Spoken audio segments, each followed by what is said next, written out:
বিষয় যুক্তির শ্রেণীবিভাগ। এর আগের দিন আমরা যুক্তি কাকে বলে, সিদ্ধান্ত এগুলো শিখছি, কিন্তু আজকে আমরা যুক্তিকে কয় ভাগে ভাগ করি সেটা আমরা দেখব।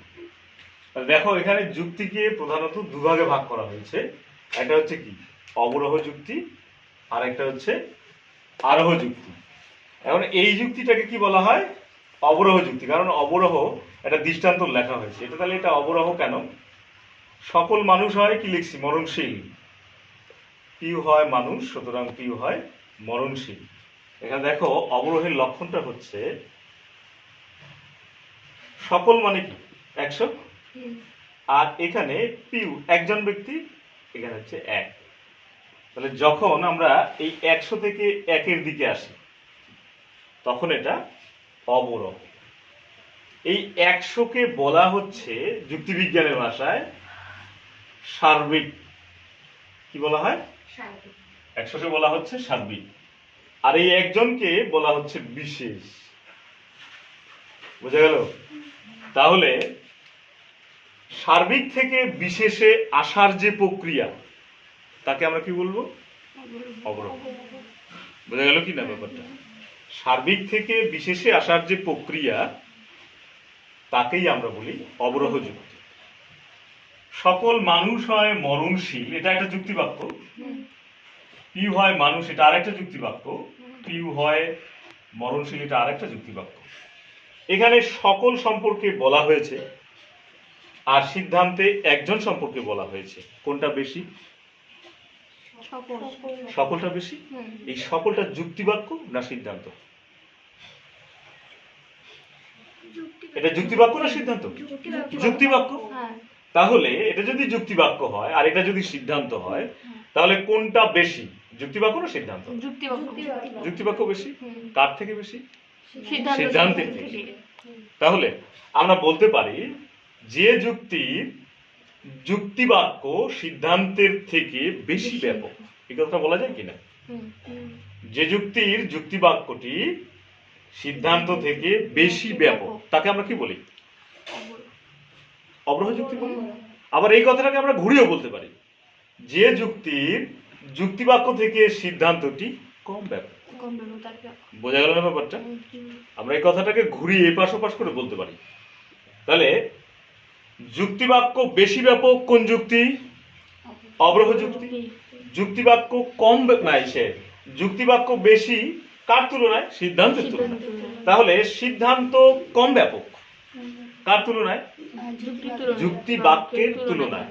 তাহলে যে যুক্তিতে যুক্তি বাক্য বেশি ব্যাপক, সিদ্ধান্ত কম ব্যাপক, তাকে আমরা কি বলি?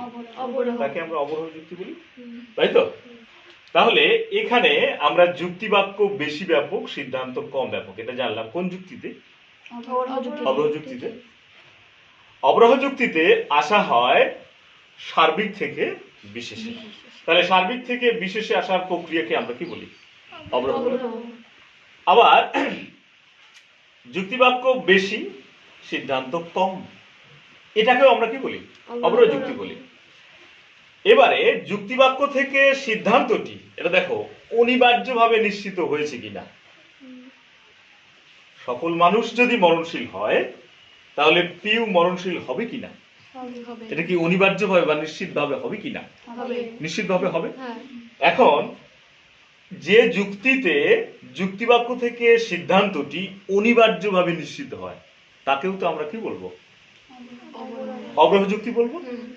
তাহলে এখানে একটা প্রশ্ন রাখি, তাহলে এই যে যুক্তিবাক্য আর এই যে সিদ্ধান্ত, যুক্তিবাক্য থেকে আমরা সিদ্ধান্তে আসি, কিভাবে নিশ্চিত হয়? অনিবার্যভাবে।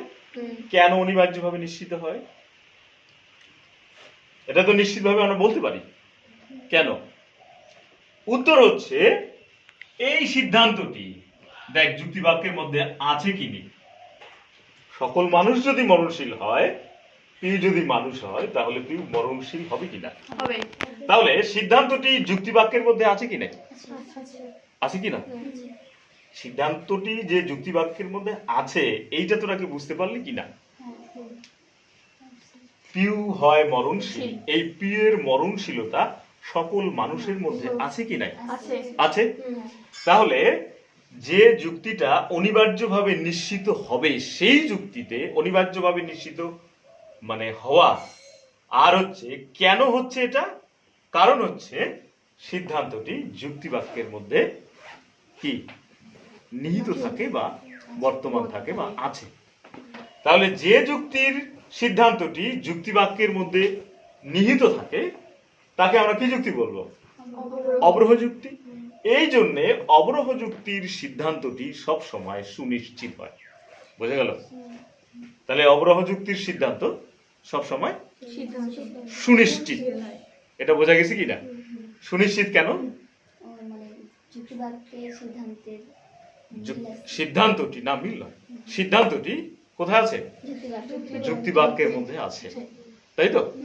আচ্ছা, এখানে সিদ্ধান্তটি কখনো কি যুক্তিবাক্যকে ছাড়িয়ে যেতে পারে? কথাটা বুঝলি না? বলছি সিদ্ধান্তটি কখনো কি যুক্তিবাক্যের থেকে বেশি হতে পারে? বেশি হতে পারে না। সমান হতে পারে কিন্তু বেশি হতে পারে না। তার মানে যে যুক্তিতে সিদ্ধান্তটি কখনোই যুক্তিবাক্যকে অতিক্রম করবে না। ক্লিয়ার ব্যাপারটা? তাহলে সেই যুক্তিও কি যুক্তি? অবরোহ যুক্তি। আর এই যুক্তিবাক্য থেকে সিদ্ধান্তটি অনিবার্যভাবে নিশ্চিত হয়, তাই না? কিভাবে? অনিবার্যভাবে। এই অনিবার্যভাবে মানে কি বলছিলাম? কেন হয়? সিদ্ধান্তটি যুক্তিবাক্যের মধ্যে থাকে, এই জন্য সিদ্ধান্তটি কি নিশ্চিত হয়। বোঝা গেল? এই অনিবার্যভাবে নিশ্চিত হয় জন্যে অবরোহ যুক্তিতে একটি সম্বন্ধ থাকে। এই সম্বন্ধটিকে বলা হয় প্রসক্তি সম্বন্ধ। কি বলা হচ্ছে এটাকে? প্রসক্তি সম্বন্ধ, তাই না? প্রসক্তি সম্বন্ধ তোরা ক্লাস এই মানে ফার্স্ট সেমিস্টারে পড়ছিস যে ধোঁয়া আগুনের যে সম্পর্ক, ধোঁয়া থাকলে আগুন থাকবে, এমন সম্পর্ককে আমরা কি বলি? প্রসক্তি সম্বন্ধ বলি। তাই পিউ যদি মানুষ শ্রেণীর একজন হয় সে মরবেই, তাই তো? এই যে এখানেও সেই সম্বন্ধটা প্রসক্তি সম্বন্ধ, যুক্তিবাক্যের সঙ্গে সিদ্ধান্তের প্রসক্তি সম্বন্ধ আছে। কেন? কারণ এটা অনিবার্যভাবে নিশ্চিত হয়, আর এইটা যুক্তিবাক্য থেকে সিদ্ধান্তে আছে জন্যই, সিদ্ধান্তটি যুক্তিবাক্যের মধ্যে আছে জন্যই এটা অনিবার্যভাবে নিশ্চিত হয়, এই জন্য এটা প্রসক্তি সম্বন্ধ থাকে। ক্লিয়ার কি? এখানে এক বা একের বেশি যুক্তিবাক্য থাকে। বোঝা গেল কি অবরোহ যুক্তি? এবারে যদি আমরা সংজ্ঞাটা দিতে চাই যে অবরোহ যুক্তি, তাহলে কাকে বলি?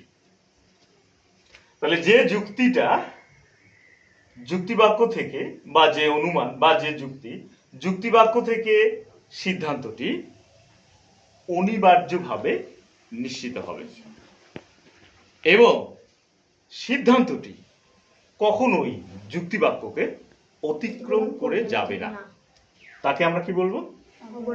অবরোহ যুক্তি। তাহলে অবরোহ যুক্তি কাকে বলে এই সংজ্ঞাটা বলবি না? আমি আরেকবার রিপিট করবো, তারপর বলবো। তাহলে যে যুক্তিতে যুক্তিবাক্য থেকে সিদ্ধান্তটি, হ্যাঁ, যুক্তিবাক্য থেকে সিদ্ধান্তটি অনিবার্যভাবে নিশ্চিত হয় এবং সিদ্ধান্তটি কখনোই যুক্তিবাক্যকে অতিক্রম করে না, ঠিক আছে, তাকে আমরা বলবো অবরোহ যুক্তি। বোঝা গেল? তাহলে যুক্তিবাক্য থেকে সিদ্ধান্তটি অনিবার্যভাবে নিশ্চিত হয় এবং সিদ্ধান্তটি কখনোই যুক্তিবাক্যকে অতিক্রম করে যায় না, তখন তাকে আমরা বলি অবরোহ যুক্তি। বল দেখি। ঠিক যেমন ভাবে আমরা অবরোহ যুক্তিটা দেখলাম, ঠিক এর উল্টাটা, এবারে এই উল্টাটা কি আরোহ যুক্তি। এখন দেখো এখানে আমরা কি 100 লিখছি, 100 থেকে কোথায় গেছি? একে চলে আসছি, তাই তো? এবার এটা কি ভারতের কাক, একটা দেশের কাক কালো, এক, আর এখানে সকল কাক হয় কালো, তার মানে সব কাকের কথা বলছে। তার মানে এটা কি বিশেষ থেকে এক, তো বিশেষ, বিশেষ থেকে সার্বিক, আর ওটা কি ছিল?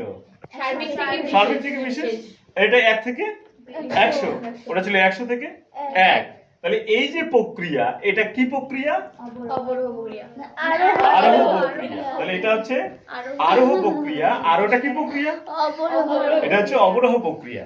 তাহলে অবরোহ প্রক্রিয়া হচ্ছে 100 থেকে 1, না ভুল বললাম? ঠিক। 1 থেকে 100 আরোহ প্রক্রিয়া, নাকি 100 থেকে 1 আরোহ প্রক্রিয়া? 1 থেকে 100। হ্যাঁ। তাহলে এইটাকে আমরা বলতে পারি বিশেষ, আর এটাকে বলতে পারি আমরা সার্বিক। তার মানে এই বিশেষ থেকে সার্বিক আসার প্রক্রিয়াকে আমরা কি বলি? কি বলি? আরোহ যুক্তি বলি। তাহলে এখানে যুক্তিবাক্য বেশি না কম? কম। যুক্তিবাক্য কম, সিদ্ধান্ত বেশি। তাহলে যুক্তিবাক্যের তুলনায় সিদ্ধান্ত বেশি ব্যাপক। কোন যুক্তি? আরোহ যুক্তি। কি বোঝা যাচ্ছে কি না? যুক্তিবাক্যের তুলনায় সিদ্ধান্ত বেশি ব্যাপক, তাই তো?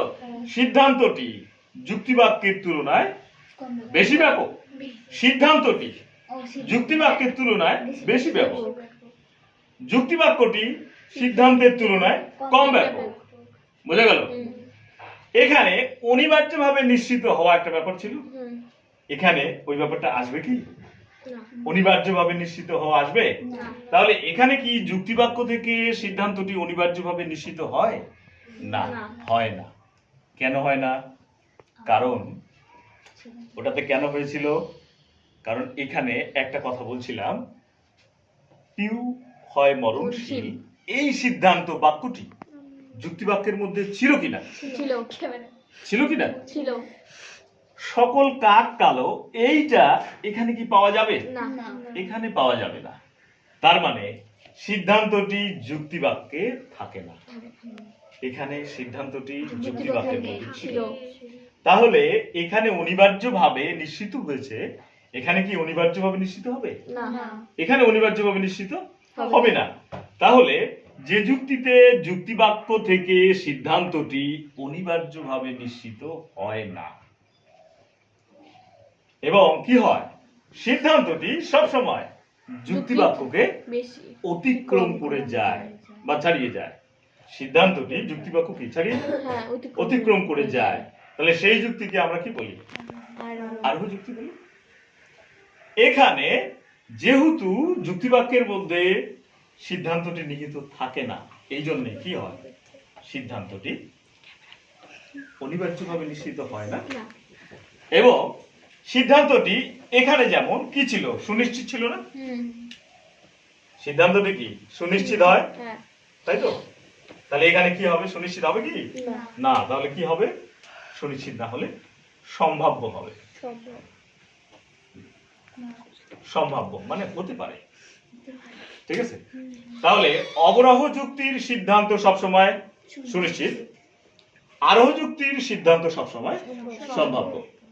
অবরোহ যুক্তিতে যুক্তিবাক্য বেশি ব্যাপক, আরোহ যুক্তিতে যুক্তিবাক্য কম ব্যাপক। অবরোহ যুক্তিতে সিদ্ধান্ত কম ব্যাপক, আরোহ যুক্তিতে সিদ্ধান্ত বেশি ব্যাপক।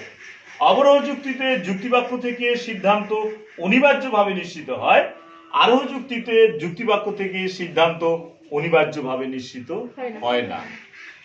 অবরোহ যুক্তিতে প্রসক্তি সম্বন্ধ থাকে, আরোহ যুক্তিতে প্রসক্তি সম্বন্ধ থাকে না, ঠিক আছে? যে কেন থাকে না? কারণ এখানে সিদ্ধান্তটি যুক্তিবাক্যের মধ্যে খুঁজে পাওয়া যায় না, আর এখানে সিদ্ধান্তটি যুক্তিবাক্যের মধ্যে খুঁজে পাওয়া যায়। তাহলে আমরা অবরোহ যুক্তি এবং আরোহ যুক্তি, এটা যেমন করে আমরা সংজ্ঞা দিলাম, ঠিক তা উল্টো ভাবে আমরা এই সংজ্ঞাটাও দিতে পারি। অন্যভাবেও আরোহ যুক্তির সংজ্ঞা দেওয়া যায়, ঠিক আছে? আমরা যেভাবে পারি সেভাবে আমরা এই অবরোহ এবং আরোহ যুক্তির দিতে পারি, মানে সংজ্ঞা দিতে পারি। এখন যদি বলা হয় অবরোহ যুক্তির একটি বৈশিষ্ট্য লেখো, তাহলে কিন্তু আমরা এতক্ষণ যেগুলো বলছি সেগুলোই অবরোহ যুক্তির বৈশিষ্ট্য, তাই তো? অবরোহ যুক্তিতে যুক্তিবাক্য থেকে সিদ্ধান্তটি অনিবার্যভাবে নিশ্চিত হবে, এটা একটা অবরোহ বৈশিষ্ট্য, তাই তো? আরোহ যুক্তির বৈশিষ্ট্য মানে যুক্তিবাক্য থেকে সিদ্ধান্তটি অনিবার্যভাবে নিশ্চিত হয় না, তাই তো? অবরোহ যুক্তিতে সিদ্ধান্তটি সবসময় সুনিশ্চিত হয়, কিন্তু এখানে সুনিশ্চিত হয় না। এইভাবে করে আমরা অবরোহ যুক্তির বৈশিষ্ট্য দিতে পারি, এইভাবে করে আরোহ যুক্তির বৈশিষ্ট্য দিতে পারি। এছাড়াও অবরোহ যুক্তি এবং আরোহ যুক্তির মধ্যে যদি পার্থক্যের কথা বলে, তাহলে আমরা এই একটা করে পয়েন্ট ধরে পার্থক্যগুলো দিতে পারবো কিনা? দেওয়া যায় পার্থক্য? তাহলে এইটুকুই ছিল আজকে আলোচনার বিষয়। কেমন?